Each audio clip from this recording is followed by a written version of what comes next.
اعوذ باللہ من الشیطان الرجیم بسم اللہ الرحمن الرحیم جماعت ہفتم مضمون اردو سبق ہے 3 کہانیاں صفحہ نمبر ہے 63 کتابیں نکالو اور دیکھو میں پہلے پڑھتا ہوں پھر آپ نظر رکھو بچوں آپ نے کہانیاں تو سنی ہوگی دادی اماں کی کہانیاں نانی اماں کی کہانیاں اور نہ جانے کس کس سے کون سی کہانیاں آج آپ اس سبق میں 3 کہانیاں پڑھ لیں گے جو ہیں تو مختصر سی کہانیاں لیکن آپ کو ان کا مطالعہ کرتے ہوئے بڑا مزہ آئے گا لیجیے شروع کرتے ہیں 3 کہانیاں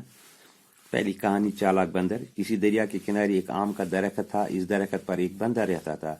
اس دریا میں ایک مگرمچھ بھی رہتا تھا دونوں میں بہت دوستی تھی مگرمچھ بندر سے ملنے کے لیے آتا تو بندر اسے میٹھے آم کھانے کو دیتا کبھی کبھی مگرمچھ وہ آم اپنی بیوی کو کھلاتا ایک دن مگرمچھ کی بیوی نے مگرمچھ سے کہا تمہارا دوست بندر روز میٹھے آم کھاتا ہے اس کا دل بہت میٹھا ہوگا میں اس کا دل کھانا چاہتی ہوں پہلے تو مگرمچھ نے انکار کیا لیکن بعد میں اس کی بات مان دی مگرمچھ بندر کے پاس گیا اور کہا دوست آج میرے گھر تمہاری دعوت ہے بندر مان گیا مگرمچھ بندر کو اپنی پیٹھ پر بٹھا کر لے چلا جب وہ دریا کے بیچ پہ پہنچے تو مگرمچھ نے بندر سے اپنے دل کی بات کہی بندر پہلے تو گھبرایا لیکن پھر بڑی چالاکی سے بولا بھائی میرا دل تو درخت پر رہ گیا اس وقت تم نے کیوں نہیں کہا میں ساتھ لیتا آتا اب واپس جا کر لانا ہوگا مگرمچھ کنارے کی طرف واپس آیا کنارے پر آ کر بندر درخت پر چڑھ گیا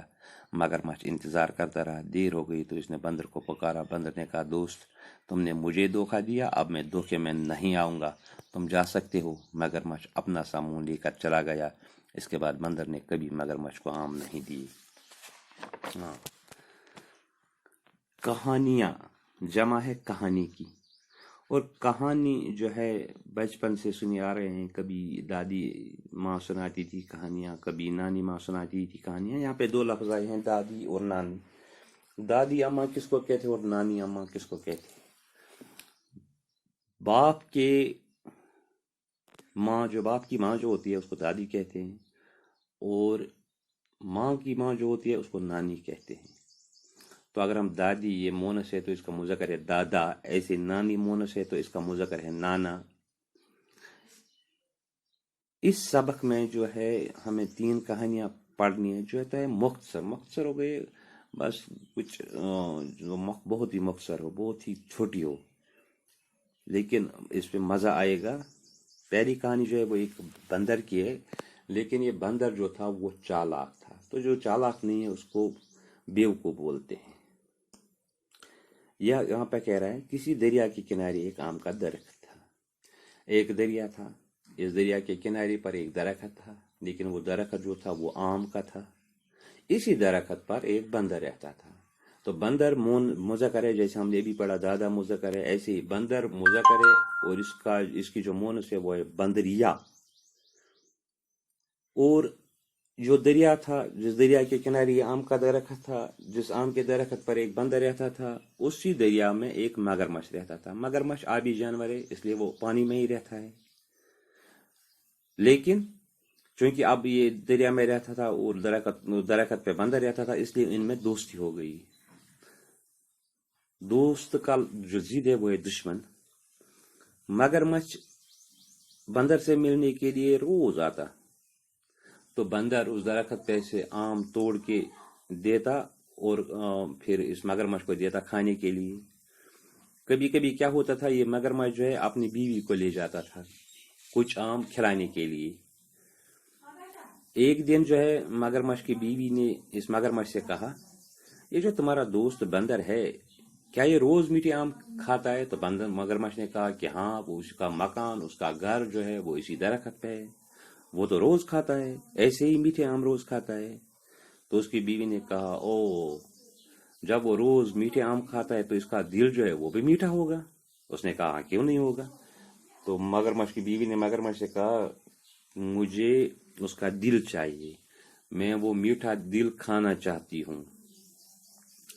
لیکن مگرمچھ نے کہا کہ میں ایسا نہیں کر سکتا ہوں انکار کا ضد اقرار ہے انکار کیا کہا کہ وہ میرا دوست ہے میں کیسے اپنے دوست سے اس کا دل مانگوں پھر آپ کھا لو گے نہیں مجھ سے ایسا نہیں ہو سکتا ہے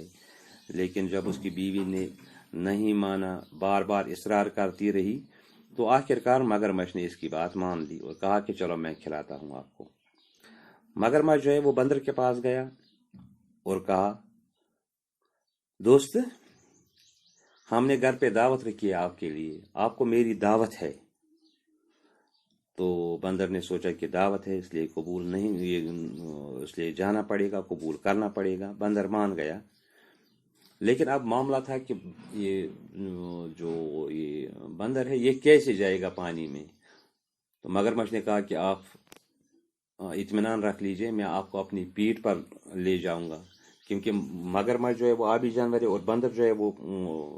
خشکی جانور ہے، وہ تو پانی میں نہیں اتر سکتا تھا، اگر وہ اترے گا بھی تو وہ ڈوب سکتا تھا۔ تو کیا ہوا، جس دن دعوت تھی مگرمچھ آیا، اس نے اس بندر کو اپنی پیٹھ پر لیا۔ جب وہ سمندر کے اس دریا کے بیچ میں پہنچے تو مگرمچھ نے کہا کہ میں نے آپ کو پتہ ہے میں نے آپ کو دعوت کیوں کی ہے؟ اس نے کہا مجھے کہاں پتہ ہے، کیوں؟ تو اس نے دل کی بات کہہ دی، کہا کہ میری بیوی جو ہے وہ آپ کا دل کھانا چاہتی ہے، کیونکہ آپ روز میٹھے آم کھاتے، اس کا آپ کا دل بھی میٹھا ہوگا، وہ آپ کا دل کھانا چاہتی ہے۔ جو ہی بندر نے پہلے سنا تو وہ گھبرا گیا، لیکن اس کی جو چالاک تھا تو اس نے اپنی چالاکی سے کہا، او بھائی، میرا جو دل ہے وہ میں درخت پہ ہی چھوڑ آیا ہوں، آپ نے وہاں ہی کیوں نہیں کہا، میں اس کو ساتھ لیتا۔ اب اچھا واپس مڑو، ہم پہلے اس دل کو لائیں گے درخت سے توڑ کے۔ مگرمچھ بیوقوف تھا، وہ واپس مڑا کنارے کی طرف، اس درخت کی طرف جس درخت پر اس بندر کا گھر تھا۔ تو کنارے پر آ کر بندر درخت پر چڑھ گیا اور مگرمچھ جو ہے وہ نیچے انتظار کرتا رہا، بہت دیر تک انتظار کرتا رہا۔ جب بندر واپس نہیں آیا تو اس مگرمچھ نے اسے پکارا، کہا کہ وہ دیر ہو گیا، میرے دوست آ جاؤ نا جلدی، وہاں پہ وہ انتظار کر رہے ہوں گے دعوت جو کھانی ہے۔ تو بندر نے کہا، دوست، آپ نے مجھے دھوکہ دیا، میں تو آپ کو اپنا دوست سمجھتا تھا اور آپ میری جان پہ تلے ہوئے ہو، اب میں دھوکے میں نہیں آؤں گا، اب تم اپنے گھر جاؤ، میں اب نہیں آؤں گا۔ مگرمچھ جو ہے اپنا یہ کالا سا منہ لے کر چلا گیا۔ اس کے بعد بندر نے کبھی مگرمچھ کو یہ آم نہیں دیے۔ تو اگر ہم اس کہانی کا بغور جائزہ لیں گے تو اس کا جو مقصد ہے وہ ہمیں سمجھ آتا ہے، لالچ بری بلا ہے، یعنی جو انسان زیادہ لالچی ہوگا اس سے پھر کچھ حاصل نہیں ہوتا، خالی ہاتھ پھر اس کو ہاتھ ملتا نظر آتا ہے، کچھ اس کو ملتا نہیں ہے، ناکام ہو جاتا ہے وہ۔ تو ہمیں بھی چاہیے کہ ہم لالچی نہ بنیں، اپنے سے زیادہ دوسروں کا خیال رکھیں، اسی میں ہماری بھی بلائی اور اس کی بھی بلائی ہے۔ چلو آج کے لیے بس اتنا ہی، کل انشاءاللہ اور 2 کہانیاں پڑھیں گے، تب تک کے لیے خدا حافظ، السلام علیکم۔